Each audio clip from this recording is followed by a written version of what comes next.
Hello and welcome to the History of the Mongols. I'm your host Kyle.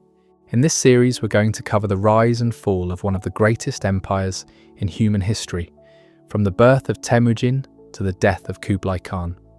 It's a story of ambition, survival, betrayal and conquest, a story that took a scattered group of tribes and turned them into the masters of the largest continuous empire the world has ever known. Our story begins on the Mongolian steppe, in the unforgiving landscape of endless plains and rugged mountains. The Mongols didn't emerge from nowhere. For centuries they had been one of many nomadic tribes inhabiting the steppe, moving with the seasons, living off their herds and fighting their neighbours when resources grew scarce. This was not a settled agricultural society with laws and cities. It was a world governed by the strength of your family and the loyalty of your allies. In 1162, on the vast steppes of Mongolia, the Kamag Mongol Confederation, a short-lived alliance of Mongol tribes, including the Borjigin and Taichud, was in disarray. The coalition had collapsed under repeated assaults by the Tatars, who were backed by the powerful Jurchen-ruled Jin dynasty of China. During one of these raids against the Tatars, a young noble named Yasuge Ba'atar captured a Tatar chief named Temujin Uge. When Yasuge returned to his camp, he found that his second wife, Hoilun, who had been taken from her Merkit husband, had just given birth to a son.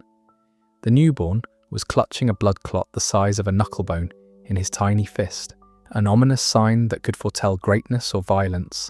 To commemorate the boy's birth, Yasuge sacrificed the captured Tatar chief and named his son Temujin, meaning blacksmith, symbolizing strength and resilience. This child would one day become the legendary Genghis Khan. Temujin's upbringing likely mirrored that of other Mongol children of the time. He would have learned to ride before he could walk, mastered archery with the iconic Mongol bow, acquired the skills necessary for herding livestock, and practiced tracking and hunting game. Crucially, he would have been immersed in the lore and grudges of his people, especially the hostility towards the Tatars, the sworn enemies of the Kamag Mongols, and their overlords, the Jurchen Jin dynasty. As the eldest son of Hoilun, Temujin had 3 younger brothers and a sister. From Yasuge's first wife, Suchigel, he had 2 half-brothers, one of whom, Börte, was slightly older than Temujin. The primary source for Temujin's early life is the Secret History of the Mongols, a Mongolian chronicle compiled shortly after his death in 1227. Written for the Mongol imperial family, this epic recounts key events of Genghis Khan's life. While it offers valuable insights, the text blends fact with legend, especially regarding his early years. Distinguishing historical reality from myth can be challenging when analysing these accounts. One of the earliest recorded events in Temujin's life took place around 1170, when he was about 9 years old. His father, Yasuge, took him to find a bride among the Orphaned tribe, to which Temujin's mother belonged. On their journey, they visited the camp of the Ongirat tribe. There, Sechin, the Ongirat chief, greeted them warmly and was particularly impressed with the young Temujin. Sechin shared a dream he claimed to have had the night before, a white falcon delivering the sun and the moon in its talons, a powerful omen. However, given the tendency of the secret history of the Mongols to include such auspicious dreams, it is plausible that this story was later embellished to emphasize heaven's favor towards Genghis Khan. Alternatively, Sechin might have used this story as a clever ploy to arrange a marriage for his daughter with any promising young suitor. Yasuge agreed to the marriage between Temujin and Sechin's daughter, Börte, who was slightly older. He left Temujin at Sechin's camp and began his journey home. On the way, he stopped at a Tatar camp. In the Mongolian steppe, hospitality was a deeply rooted tradition. Travellers, especially those unarmed and without hostile intent, could generally expect food and shelter. However, despite these customs, Yasuge was recognized as the man who had captured the Tatar chief Temüjin Uge years earlier.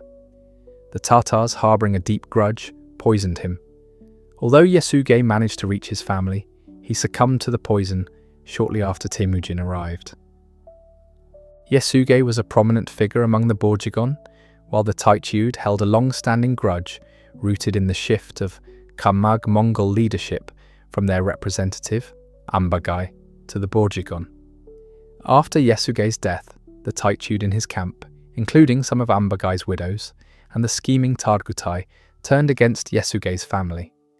During a feast, Hoylun was deliberately excluded from the ceremonial meal, a clear sign of ostracism.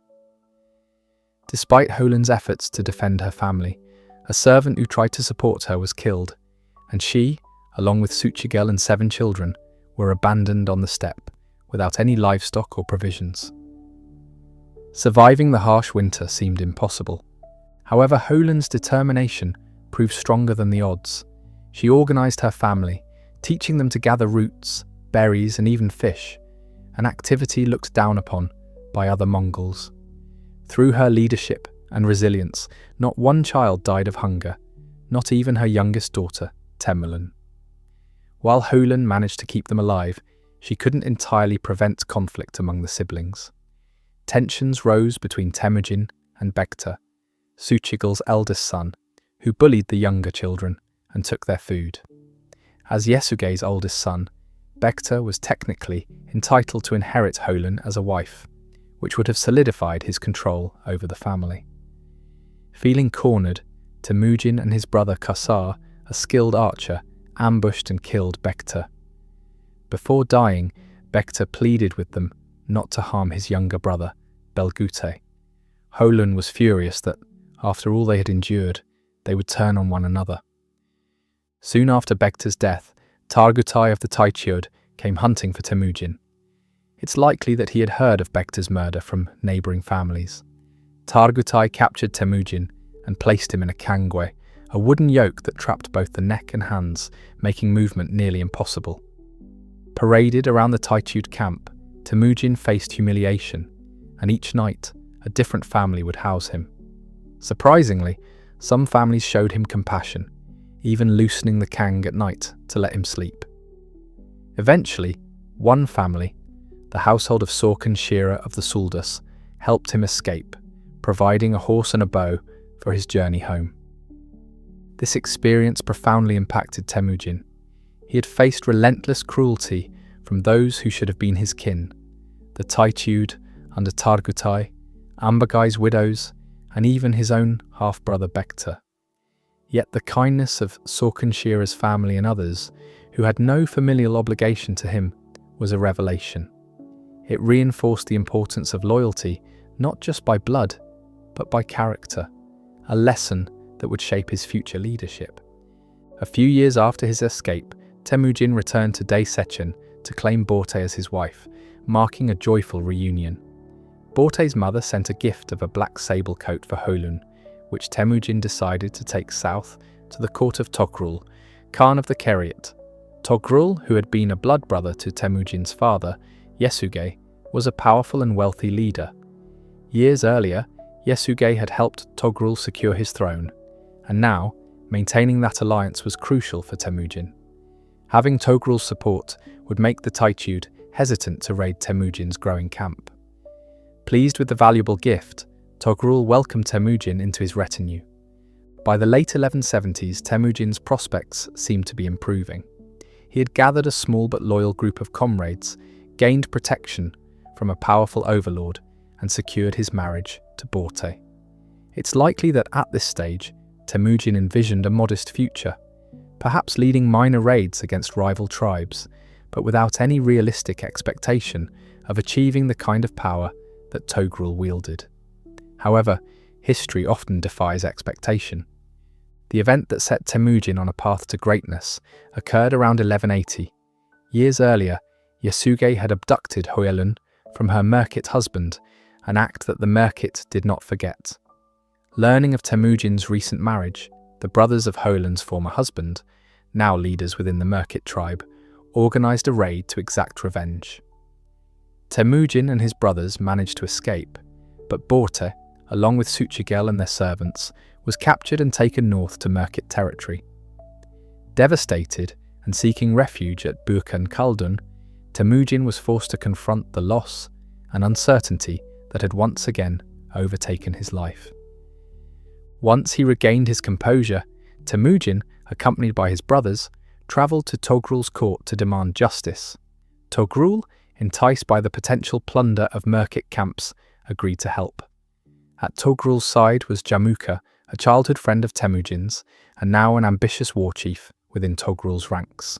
For the first time, Temujin was part of an organised military campaign. They launched a surprise attack on the Merkits, whose resistance quickly crumbled. Börte was successfully rescued, but by then she was either already pregnant or had recently given birth, leaving a lingering question about the paternity of her child. The true parentage of Börte's child remained uncertain throughout his life. Whether he was Temujin's biological son or the offspring of a Merkit captor was never definitively known. Nonetheless, Temujin always treated the boy as his legitimate heir, even though he still named him Jochi, which means guest. Despite Temujin's acceptance, the question of Jochi's paternity lingered, shaping his future and that of the Mongol Empire. Jochi would eventually become the progenitor of the Golden Horde Khans, who dominated Russia for centuries. After Börte's rescue, Temujin and Jamukha reaffirmed their bond as Anda, sworn brothers, and shared a peaceful period of about a year and a half. During this time, under Jamukha's mentorship, Temujin began to acquire military skills that his father, Yasuge, had not lived to teach him. However, as time passed, their friendship became strained. Temujin grew wary of Jamukha, and Börte warned him of Jamukha's unpredictable nature, suggesting that remaining in Jamukha's camp might confine Temujin to a life of subordination. Ultimately, Temujin chose independence, taking his small group of followers with him.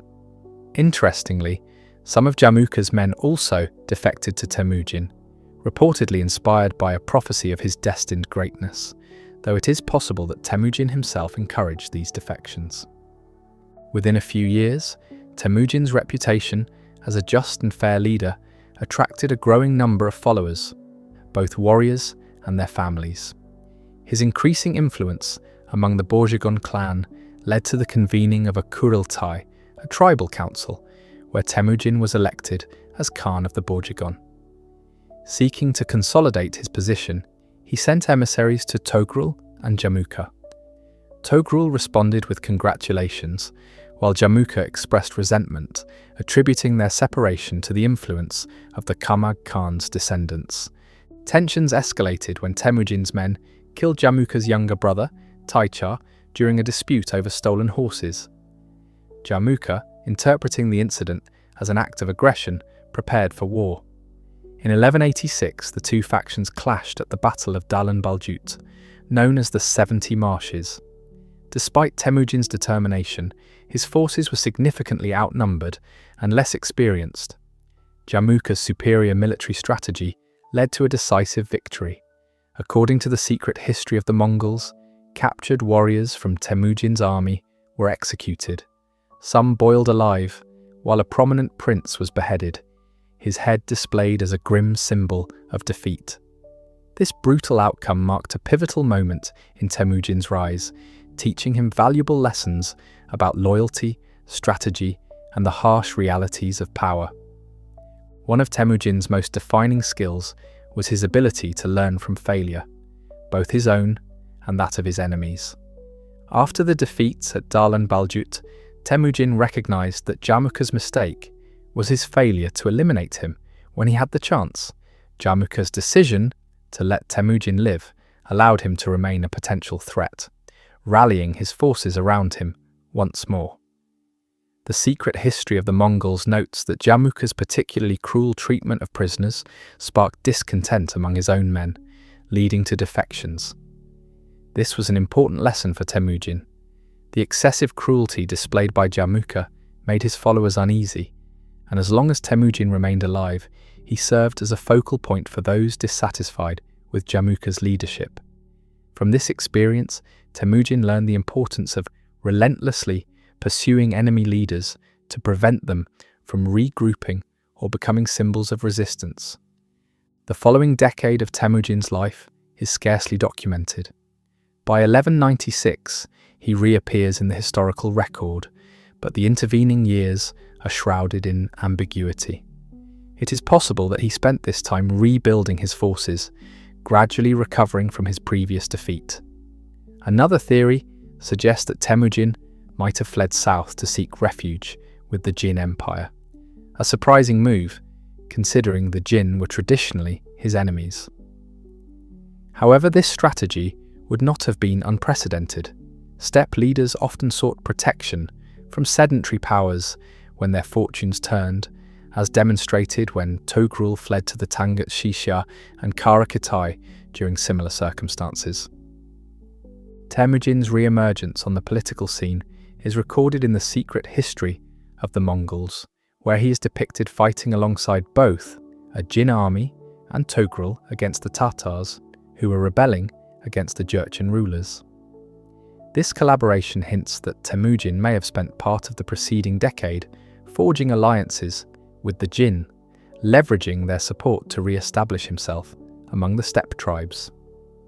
This also aligns with the common practice of Chinese dynasties using one steppe faction to suppress another when conflicts arose. Following their victory over the Tatars, both Temujin and Togrul were rewarded with spoils, followers, and official titles from the Jin court. Togrul, in particular, received the title Wang, meaning king in Chinese, which the Mongols adapted as Ong. Consequently, he became known as Ong Khan. These new titles symbolized their acceptance as Jin vassals, a political move that temporarily stabilized their power. Strengthened by this recognition, Temujin and Togrul launched campaigns against various groups, including the Merkits to the north and the Naiman to the west, consolidating their influence by subduing rebellious vassal tribes. These efforts marked the beginning of Temujin's gradual rise from a fractured political outcast to a powerful leader poised to reshape the Mongol world. During these years, Temujin's reputation and power grew significantly. He proved himself a capable leader and a strategic thinker, particularly when it came to warfare and organization. Unlike many of his rivals who would typically slaughter defeated tribes, Temujin chose a different approach. Instead, he absorbed these tribes into his own, spreading their members among his people. This method not only increased his numbers, but also strengthened his influence. Loyalty and competence were highly valued in his ranks. Those who demonstrated both were promoted to higher positions, regardless of blood ties. Although many of his top commanders were indeed related to him, kinship was not the only criterion. However, Temujin's rise did not go unchallenged. His actions, along with those of his ally Togrul, earned them numerous enemies across Mongolia. Among these were the Merkits, Naimans, Tatars, Taichud, and other smaller groups, all of whom sought revenge. In 1201, these factions united and elected a military leader to confront Temujin. They chose Jamukha, who had once been Temujin's friend and blood brother. At the Battle of Khoiten in 1201, the two forces clashed. According to some accounts, Jamukha's shamans summoned a snowstorm to give his troops an advantage. Despite this, Temujin emerged victorious, and Jamukha's coalition fell apart. In the aftermath, Jamukha, desperate to recoup his losses, looted the camps of his own allies before fleeing. Togrul pursued Jamukha, while Temujin turned his attention to the Taichud, seeking to avenge his earlier defeat. The Taichud did not yield easily. During the battle, Temujin had a horse shot from under him and suffered a severe neck wound that almost claimed his life. Yet despite these injuries, he was ultimately triumphant. The Taichud were defeated and assimilated into his growing forces.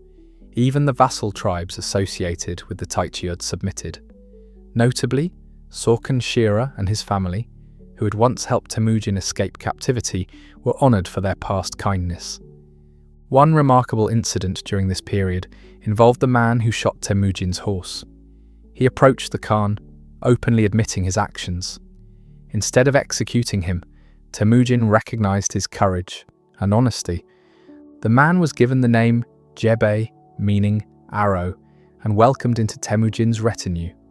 Over time, Jebe became one of Genghis Khan's most trusted commanders, leading major campaigns in China, Kara Kitai, and even pursuing the Shah of Khwarezm.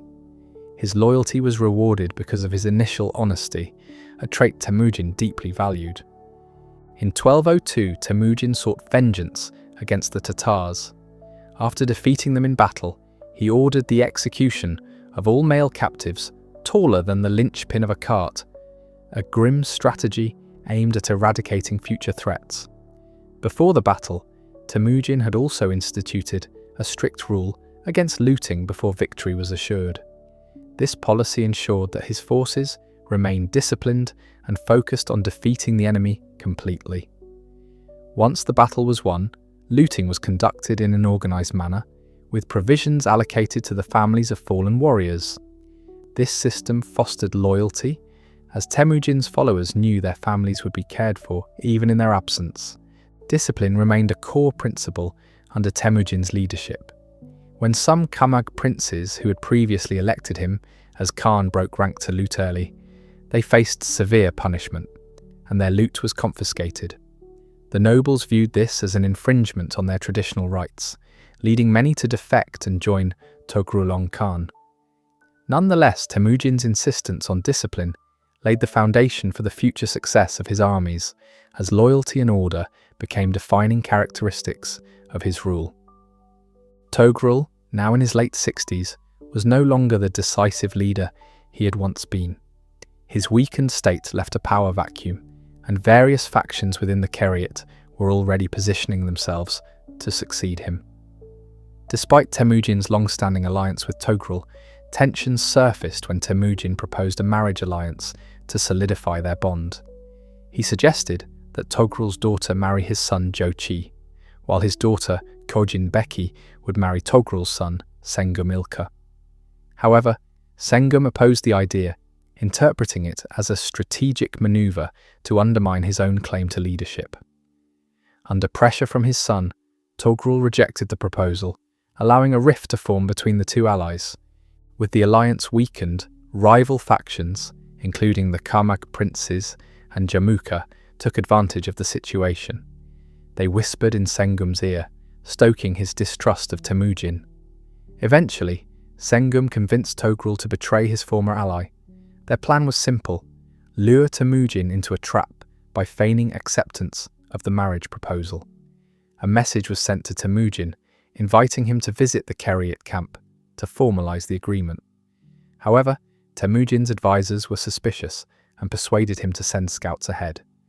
This delay proved crucial, as sympathetic herders named Badai and Kishlik overheard the plot and warned Temujin. Realizing the betrayal, Temujin escaped just in time. When Togrul and his allies discovered that Temujin had been alerted, they pursued him, leading to a confrontation at Kalkaljit Sands in eastern Mongolia. The ensuing battle was fierce and chaotic. Temujin's third son, Ogadai, was wounded in the neck, and one of his top commanders was fatally injured. Sengum himself took an arrow to the cheek. Despite their valiant resistance, Temujin's forces were ultimately defeated, forcing them to retreat. However, the victors failed to capitalize on their success due to internal discord. Togrul's inability to assert control over the coalition, coupled with Jamukha's frustration and his secret warning to Temujin, meant that no decisive pursuit followed. Temujin and his remaining followers retreated to the desolate shores of Lake Baljuna in 1203. There, while drinking the murky waters, his loyal companions swore an oath of allegiance, a moment immortalized as the Baljuna Covenant. Though Temujin had suffered defeat, he still had loyal supporters, and his charisma continued to attract allies. Central Asian Muslim merchants, sympathetic to his cause, brought vital supplies, including sheep, to sustain his forces. Meanwhile, Togrul's coalition quickly fell apart. Power struggles erupted as various factions vied for control, and assassination attempts became common. Temujin took advantage of the chaos by sending emissaries to key leaders, subtly reminding them of past alliances or making veiled threats. This strategic manipulation deepened the mistrust among his enemies, gradually undermining their unity and setting the stage for Temujin's resurgence. As his enemies fractured, Temujin seized the moment. Under the cover of night, in 1203, his army launched a surprise attack on the Karaite while they were engrossed in a feast. Despite putting up a strong resistance, the Karaite forces were ultimately overwhelmed, and their leadership disintegrated as Togrul and his son fled amid the chaos. With their leaders gone, the Karaite had no choice but to surrender to Temujin Khan. Togrul, now a fugitive, attempted to seek refuge with the Naiman in the west. However, his miserable appearance led a patrolman to doubt his identity, and refusing to believe that this defeated figure was the formidable Ong Khan, the patrolman killed him. Thus ended the life of Togrul, Khan of the Karaite. Strengthened by the incorporation of the Karaite, Temujin now held control over eastern and central Mongolia. His remaining adversaries rallied for a final stand, converging under Tayang Khan of the Naiman in the west. This coalition included Jamukha, the Merkit under Toktoa Beki, the same leader who had once captured Börte, and various disaffected remnants of previously conquered tribes. Yet despite their combined forces, internal disputes weakened the coalition's unity.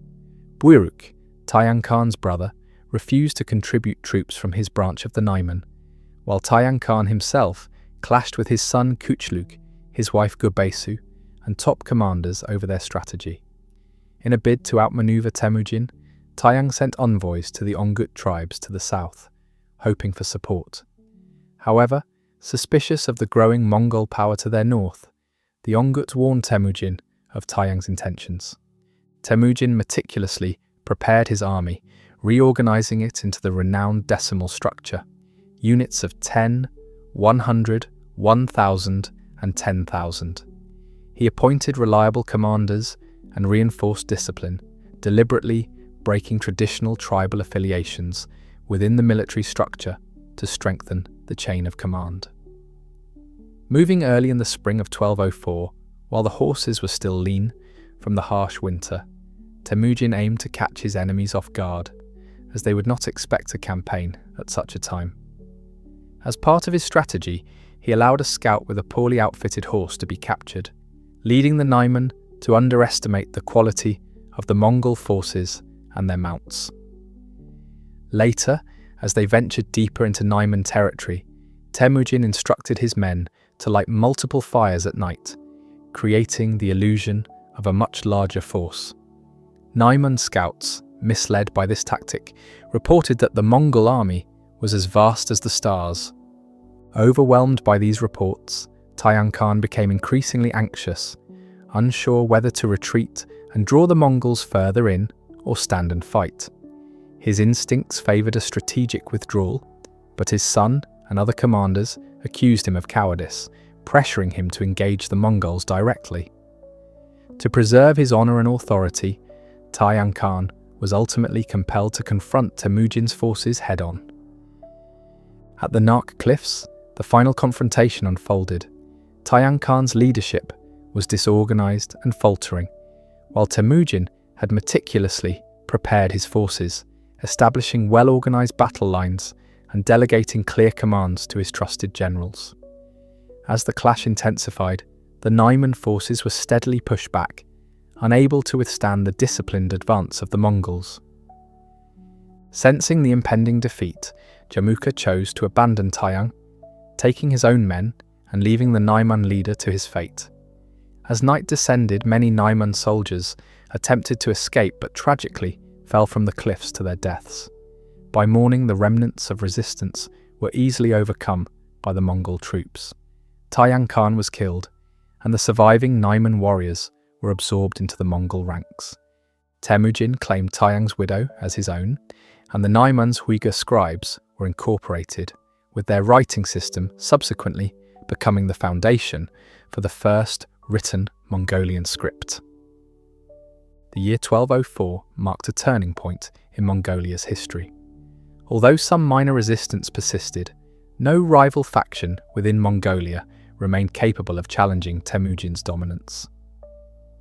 Taiyang's son managed to escape to the Karakitai, where he would seize power in 1211, only to face Mongol retribution in 1217.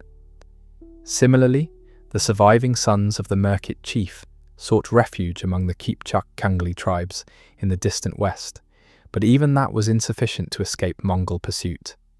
In 1205, Jamukha, once Temujin's sworn brother and rival, was finally betrayed by his last 5 followers, who delivered him to Temujin in hopes of reward. Instead, Temujin executed the betrayers, denouncing their disloyalty. In an emotional encounter recorded in the secret history of the Mongols, Temujin offered Jamukha the chance to rejoin him. Jamukha, however, declined, requesting instead a bloodless death. He assured Temujin that his soul would watch over his friend's family. In accordance with Mongol tradition, Temujin buried Jamukha with the golden belts they had once exchanged as symbols of their bond. An alternative account by the Persian historian Rashid al-Din, written a century later, claims that Jamukha was executed by being dismembered while cursing Genghis Khan. Despite this darker version, the story of their reconciliation remains more widely remembered.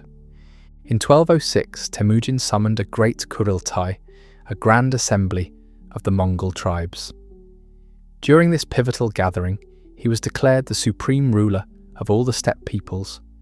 No longer were they fragmented as Keryat, Naiman, Tatar, or other distinct tribes. They were unified as Mongols under one leader. Temujin assumed a new title, Genghis Khan, which can be interpreted as fierce or stern ruler. This proclamation marked the consolidation of the Mongol Empire, and the world would soon come to fear the power and ambition of Genghis Khan. In the next episode, we will explore the early military campaigns under Genghis Khan, focusing on the unification of the Mongol tribes, the formal establishment of the Mongol Empire, and the initiation of the first campaign against the Tangut Kingdom in northwestern China. I hope you have enjoyed this episode of the History of the Mongols. Please like the video or leave a comment, as it helps the channel to keep growing, and subscribe if you want to hear more. Thank you, and see you all next time.